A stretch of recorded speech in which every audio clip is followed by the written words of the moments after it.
दोस्तों नमस्कार। इंडिया में टीवी में आपका स्वागत। मैं मनजीत सिंह। भारत जोड़ो यात्रा का आज 146वां दिन है।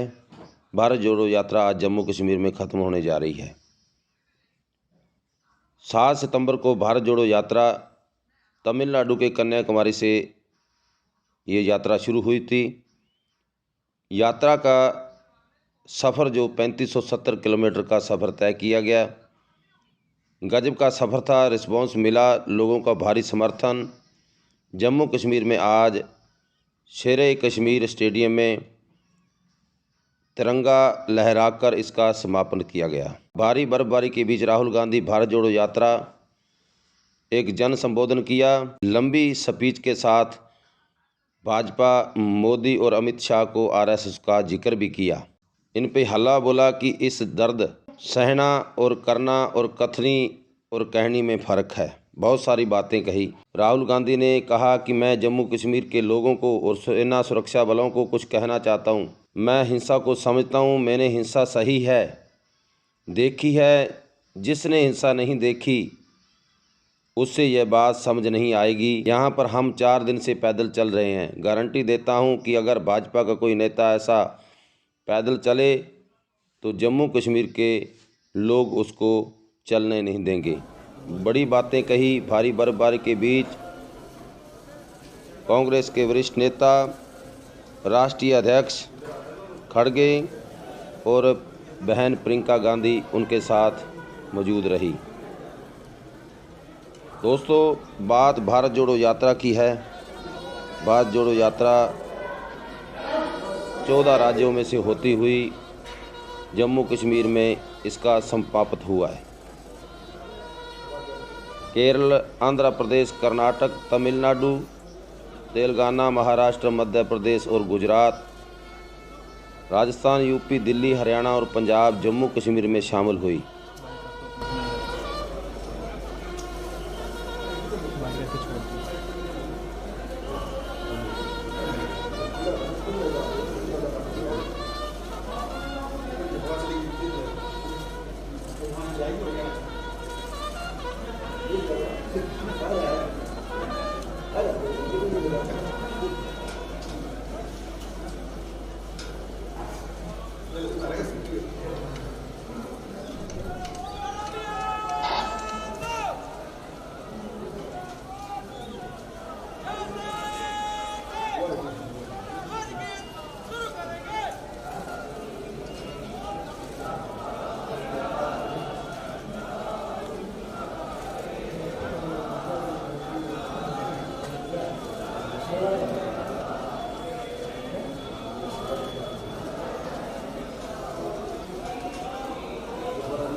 स्टेज पे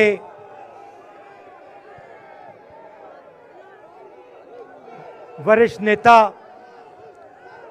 कांग्रेस पार्टी के वरिष्ठ नेता, विपक्षी दल के वरिष्ठ नेता, हमारे प्यारे कार्यकर्ता, भाइयों और बहनों, प्रेस के हमारे मित्रों, आप सबका यहां बहुत बहुत स्वागत।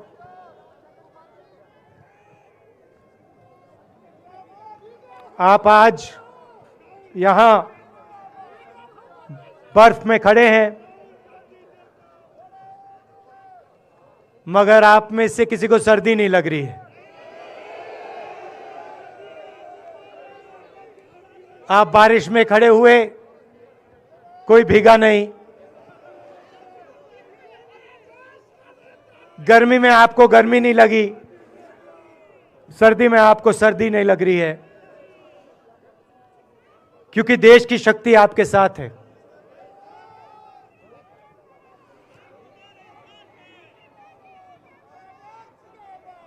प्रियंका की बात मैं सुन रहा था। प्रियंका ने कहा मेरे मैसेज के बारे में, प्रियंका ने कहा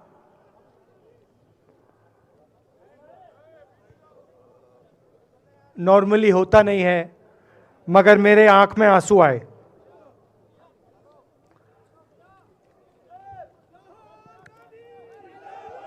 क्योंकि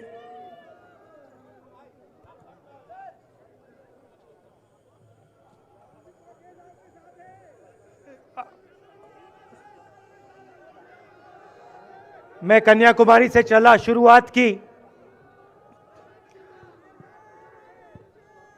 और पूरे देश में हम पैदल चले। मैं सच बताऊं, आपको अजीब लगेगा, मगर मैं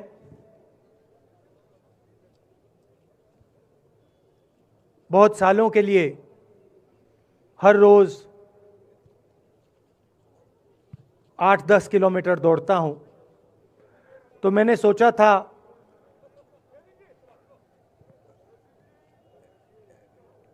देश कन्याकुमारी से कश्मीर चलने में इतनी मुश्किल नहीं होगी। मेरे दिल में था कि आसान होगा। फिजिकली मेरे लिए ये मुश्किल काम,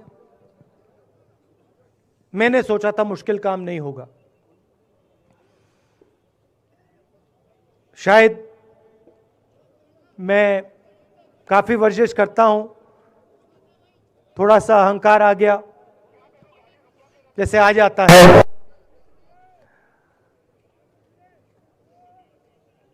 मगर फिर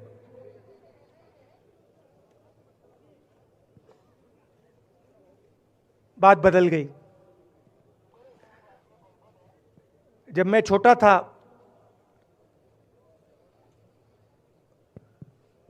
फुटबॉल खेलता था,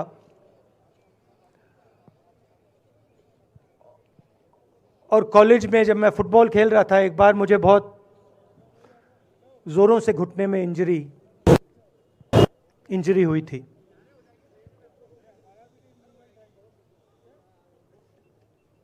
मैं उसको भूल गया था।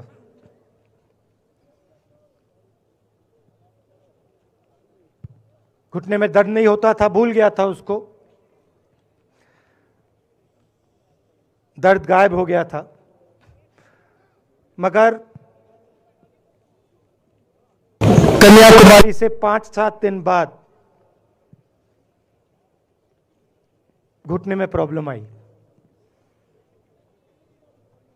और जबरदस्त प्रॉब्लम आई। पूरा अहंकार उतर गया और मैं सोचने लगा, क्या मैं ये जो 3,500 किलोमीटर हैं, क्या मैं इनको चल पाऊंगा या नहीं। तो जो मैंने सोचा था आसान काम होगा, वो काफी मुश्किल हो गया। मगर फिर मैंने किसी ना किसी तरीके से ये काम पूरा कर दिया। बहुत कुछ सीखने को मिला, बहुत कुछ सीखने को मिला। मैं आपको बोलूं तो दर्द सहना पड़ा काफी, मगर सह लिया। रास्ते में एक दिन मुझे दर्द हो रहा था, काफी दर्द हो रहा था, और मैं सोच रहा था अब 6-7 घंटे और चलने हैं। और उस दिन मुझे लग रहा था कि आज मुश्किल है। और एक छोटी सी बच्ची आई, दौड़ती हुई आई मेरे पास, और मुझे कहती है कि मैंने तुम्हारे लिए कुछ लिखा है, मगर तुम अभी मत पढ़ो, इसको बाद में पढ़ना।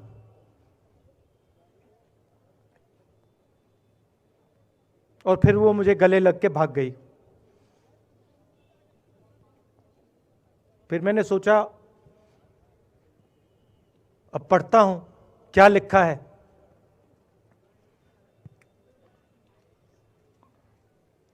तो उसने लिखा था कि मुझे दिख रहा है कि आपके घुटने में दर्द है, क्योंकि आप जब उस पैर पे वजन डालते हो तो आपके चेहरे पे दिखता है कि दर्द है। मगर मैं आपको बताना चाहती हूं कि मैं आपके साथ कन्याकुमारी नहीं चल सकती हूं, क्योंकि मेरे माता पिता नहीं चलने दे रहे हैं। मगर मैं दिल में आपके साथ, आपके साइड में चल रही हूं, क्योंकि मैं जानती हूं कि आप अपने लिए नहीं चल रहे हो, आप मेरे लिए चल रहे हो और आप मेरे भविष्य के लिए चल रहे हो। और उसी सेकंड में, पता नहीं अजीब सी बात है, उसी सेकंड मेरा दर्द उस दिन के लिए गायब हो गया। दूसरी बात, मैं चल रहा था और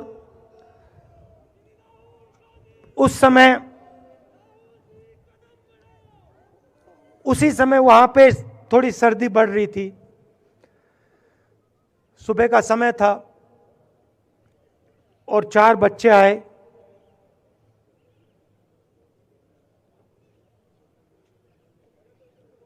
पता नहीं कहना चाहिए या नहीं।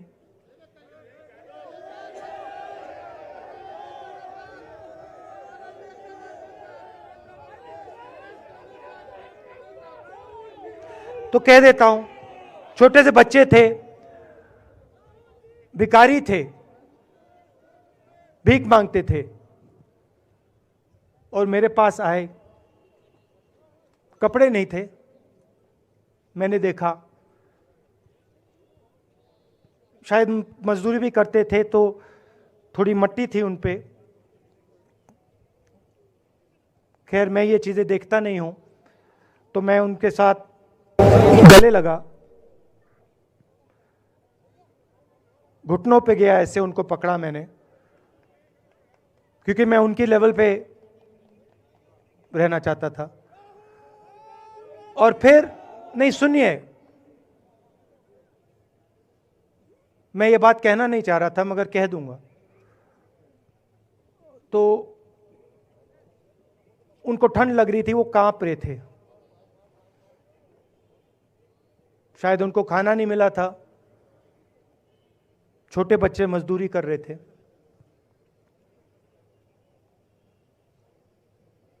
तो मैंने सोचा कि अब अगर ये स्वेटर नहीं पहनते हैं, अगर ये जैकेट नहीं पहन रहे हैं, तो मुझे भी नहीं पहनना चाहिए। मगर मैं झिझका क्यों आपको बताना चाहता हूं, मैं झिझका क्यों आपको बताना चाहता हूं।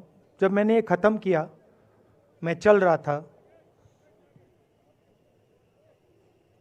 तो हमारे साथ एक व्यक्ति थे, उन्होंने मेरे कान में बोला, राहुल जी,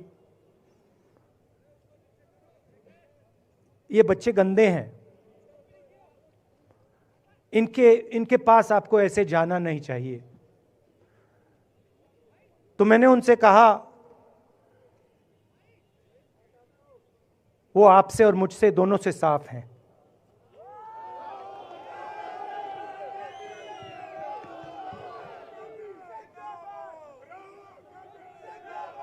तो देश में कभी कभी यह विचारधारा दिखाई दे जाती है। दूसरी बात आपको बता देता हूं, शायद लोगों को अच्छी ना लगे। जब मैं चल रहा था, आपने देखा होगा कि बहुत सारी महिलाएं रो रही थी। आपने देखा? आपको मालूम है क्यों रो रही थी? नहीं, उसमें से बहुत सारी महिलाएं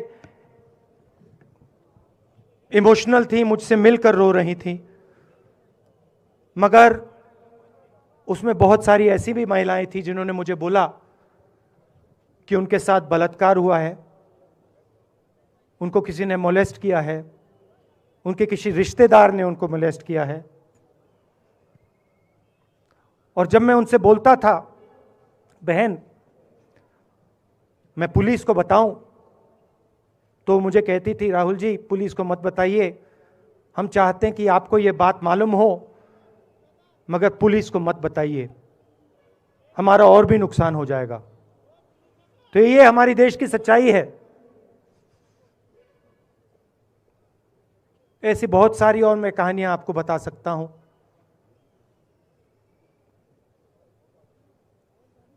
तो फिर मैं कश्मीर की ओर आ रहा था और मैं सोच रहा था कि इसी रास्ते पे मैं नीचे से ऊपर जा रहा हूं।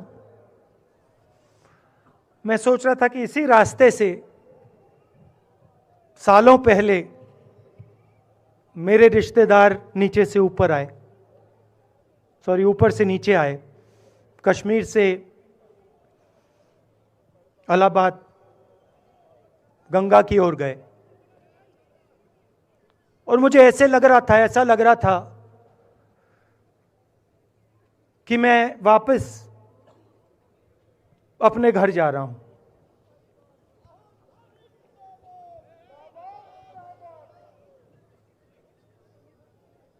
घर मेरे लिए, जब से मैं छोटा था, मैं सरकारी घरों में रहा हूं, मेरा अपना घर नहीं है। तो मेरे लिए घर, जिसको जो स्ट्रक्चर होता है, उसको मैंने कभी घर नहीं माना। वो मेरे लिए, मैं कहीं भी रह लूं, वो एक इमारत होती है, वो घर नहीं होता है। घर मेरे लिए एक सोच है, एक जीने का तरीका है, एक सोचने का तरीका है।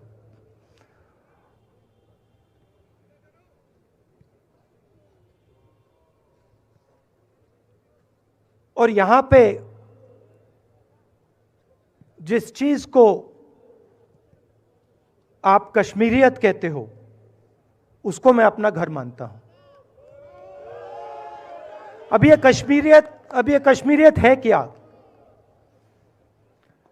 ये जो शिव जी की सोच है एक तरफ, और थोड़ी सी गहराई में जाएंगे तो उसको शून्यता कहा जा सकता है। अपने आप पर, अपने अहंकार पर, अपने विचारों पर आक्रमण करना। और दूसरी तरफ इस्लाम में, जिसको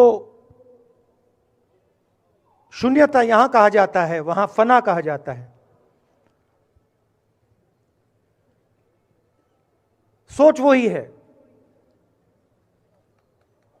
इस्लाम में फना का मतलब अपने ऊपर आक्रमण, अपनी सोच पर आक्रमण,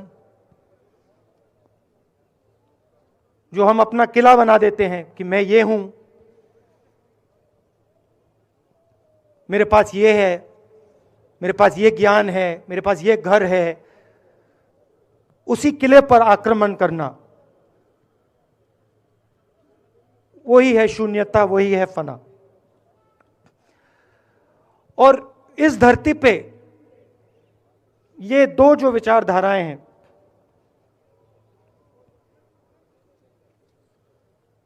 इनका एक बहुत गहरा रिश्ता है, और ये सालों से रिश्ता है,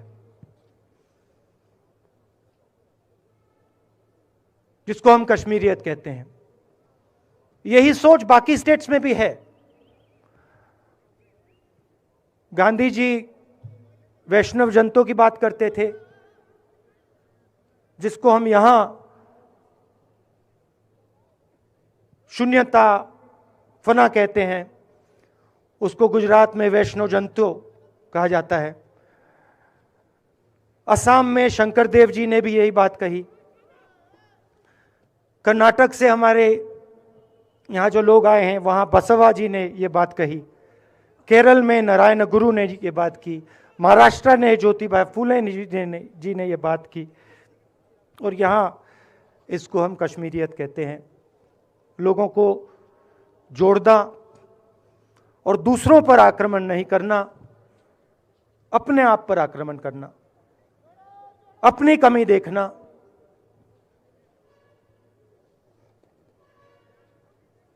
मैंने आपको कहा कि मेरा परिवार कश्मीर से गंगा की ओर गया था। इलाहाबाद संगम के बिल्कुल किनारे वहां पास में हमारा घर है।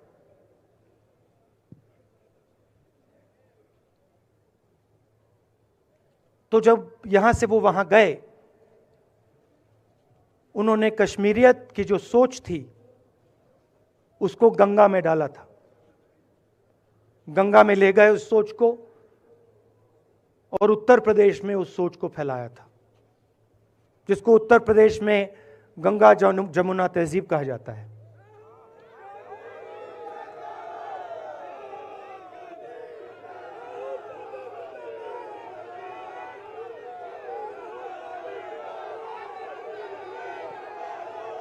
तो उन्होंने, मेरे परिवार ने छोटा सा काम, कोई बड़ा काम नहीं किया। जो आपने उनको सिखाया, जो जम्मू कश्मीर के लोगों ने उनको सिखाया, लद्दाख के लोगों ने सिखाया, क्योंकि उसमें बौद्ध धर्म भी है, उनके पास भी वही सोच, शून्यता की सोच उधर भी है। वो उसको ले गए और उस विचारधारा को, सोच को गंगा में उन्होंने रखा। तो मैं ये सोच रहा था, जब यहां आ रहा था, पैदल चल रहा था, और मुझे सिक्योरिटी वालों ने कहा था कि देखिए, आप पूरे हिंदुस्तान में चल सकते हो, जम्मू में भी चल सकते हो, मगर आखिरी जो 4 दिन हैं कश्मीर में, आपको गाड़ी से जाना चाहिए।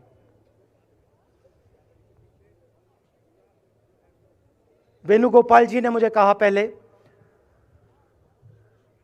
और जो ऑर्गेनाइज कर रहे थे उन्होंने कहा।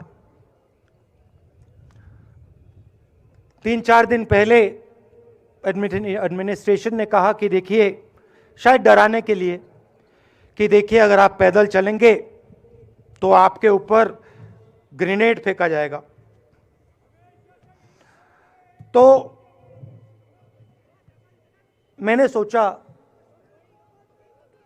नहीं सुनिए, मैंने सोचा कि ऐसे करते हैं, मैं अपने घर वापस जा रहा हूं, 4 दिन पैदल चलूंगा, अपने घर के जो लोग हैं उनके बीच में चलूंगा। और मैंने सोचा कि जो मुझसे नफरत करते हैं उनको क्यों ना मैं एक मौका दूं कि मेरी सफेद शर्ट का रंग बदल दें, लाल कर दें।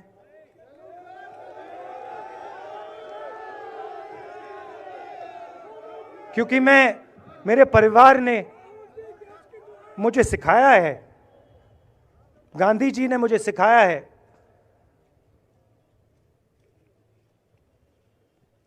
कि अगर जीना है तो डरे बिना जीना है, नहीं तो जीना नहीं है। तो मैंने मौका दिया, मैंने कहा मैं 4 दिन चलूंगा, बदल दो टी शर्ट का रंग, लाल कर दो, देखी जाएगी। मगर जो मैंने सोचा था वही हुआ। जम्मू कश्मीर के लोगों ने मुझे हैंड ग्रेनेड नहीं दिया, अपने दिल खोलकर प्यार दिया, गले लगे।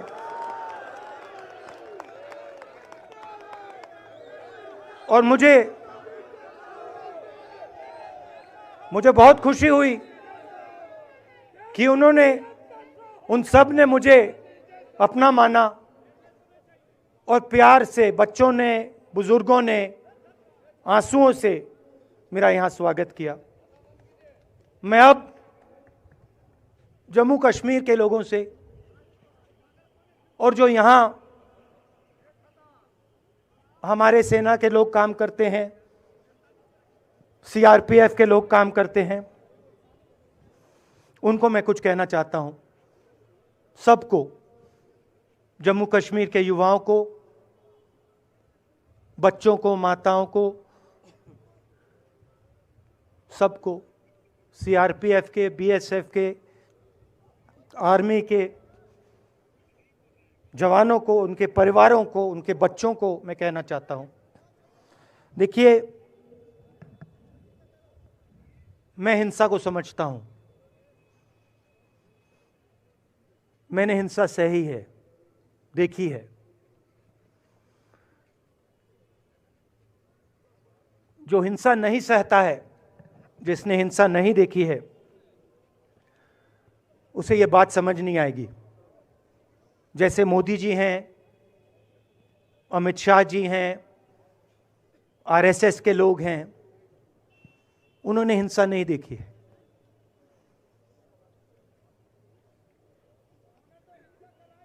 डरते हैं, नहीं डरते हैं, देखिए डरते हैं। यहां पे हम 4 दिन पैदल चले, मैं आपको गारंटी देके कह सकता हूं कि बीजेपी का कोई नेता ऐसे नहीं चल सकता है। और इसलिए नहीं क्योंकि जम्मू कश्मीर के लोग, इसलिए नहीं क्योंकि जम्मू कश्मीर के लोग उनको चलने नहीं देंगे, इसलिए क्योंकि वो डरते हैं। खैर, मैं अपने जम्मू कश्मीर के लोगों को, युवाओं को, बुजुर्गों को और आर्मी के लोगों को, सीआरपीएफ, बीएसएफ लोगों को थोड़ा सा बताना चाहता हूं। देखिए, मैं जब 14 साल का था, स्कूल में था, सुबह ज्योग्राफी की क्लास में था, मैं पढ़ रहा था, सामने बैठा था और मेरी एक टीचर आई, अंदर आई और उसने कहा, राहुल तुम्हें प्रिंसिपल बुला रहा है। मैं बदमाश था, बहुत बदमाश था जब छोटा था। बहन से पूछ सकते हो क्या क्या करता था मैं, अभी भी करता हूं।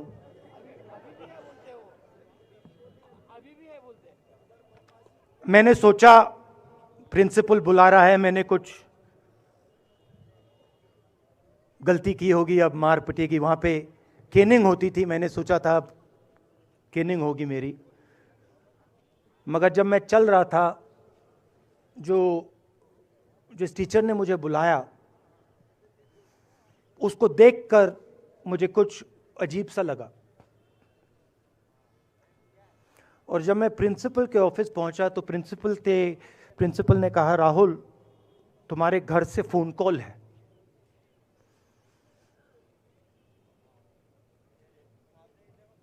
और जब मैंने उसके शब्द सुने, मुझे पता लग गया कुछ गलत हो गया है। मेरे पैर कांपे और मैंने जैसे फोन अपने कान पे लगाया तो मेरे माँ के साथ एक औरत काम करती है, वो चिल्ला रही थी, राहुल दादी को गोली मार दी, दादी को गोली मार दी, दादी को गोली मार दी। 14 साल का था।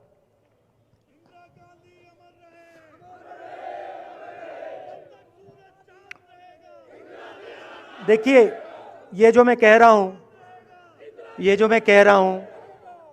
जो मैं अभी कह रहा हूं, ये बात प्रधानमंत्री को नहीं समझ आएगी, ये बात अमित शाह जी को नहीं समझ आएगी, ये बात डोवल जी को भी नहीं समझ आएगी, मगर ये बात कश्मीर के लोगों को समझ आएगी, ये बात सीआरपीएफ के लोगों को समझ आएगी, ये बात आर्मी के लोगों को समझ आएगी, उनके परिवारों को समझ आएगी।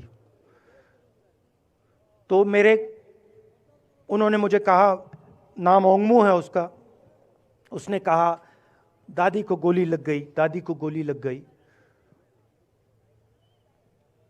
और फिर मुझे गाड़ी में वापस ले गए, प्रियंका को मैंने स्कूल से उठाया, मैं वापस गए।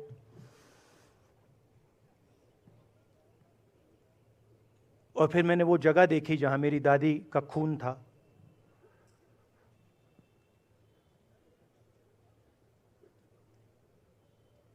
पापा आए, माँ आई, माँ बिल्कुल हिल गई थी, बोल नहीं पा रही थी।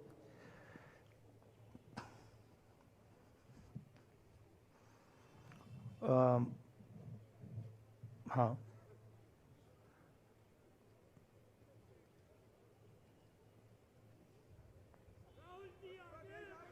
फिर क्या हुआ?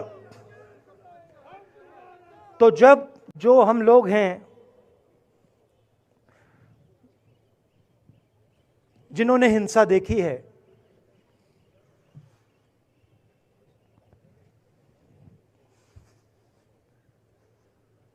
ये जो है ना, इसको हम बिल्कुल दूसरी तरीके से देखते हैं। ये आप सबके लिए टेलीफोन है, ये हमारे लिए सिर्फ टेलीफोन नहीं है।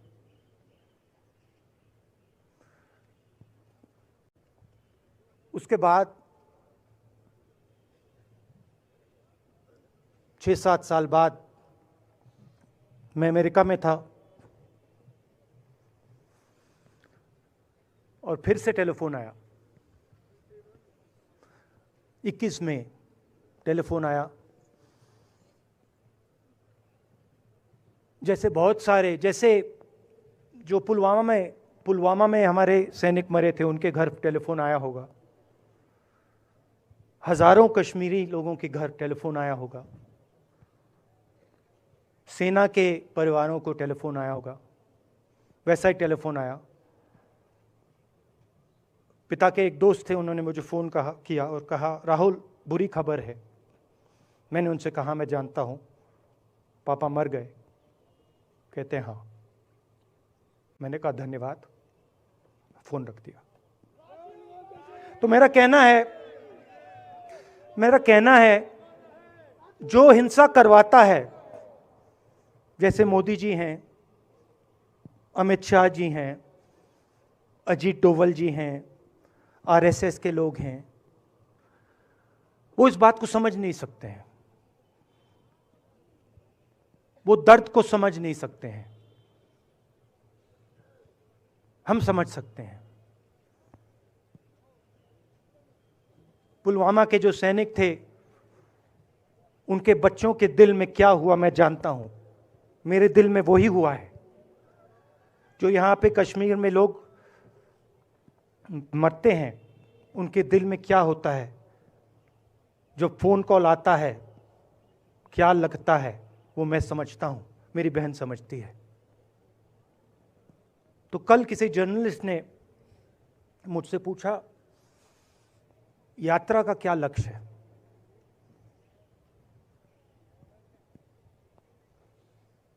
कहा कि यात्रा क्या अचीव करना चाहती है, जम्मू कश्मीर में क्या अचीव करना चाहती है।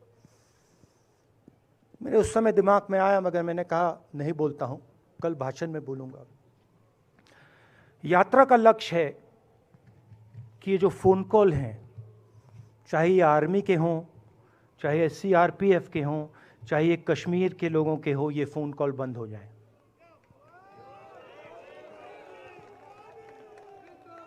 कि ये फ़ोन कॉल किसी बच्चे को, किसी माँ को, किसी बेटे को ना लेना पड़े। मेरा लक्ष्य ये जो फ़ोन कॉल हैं इनको बंद करने का है। अब देखिए, बीजेपी आरएसएस के लोग आक्रमण किस चीज पे कर रहे हैं। मुझे गाली देते हैं, मैं उनका धन्यवाद करता हूं, क्योंकि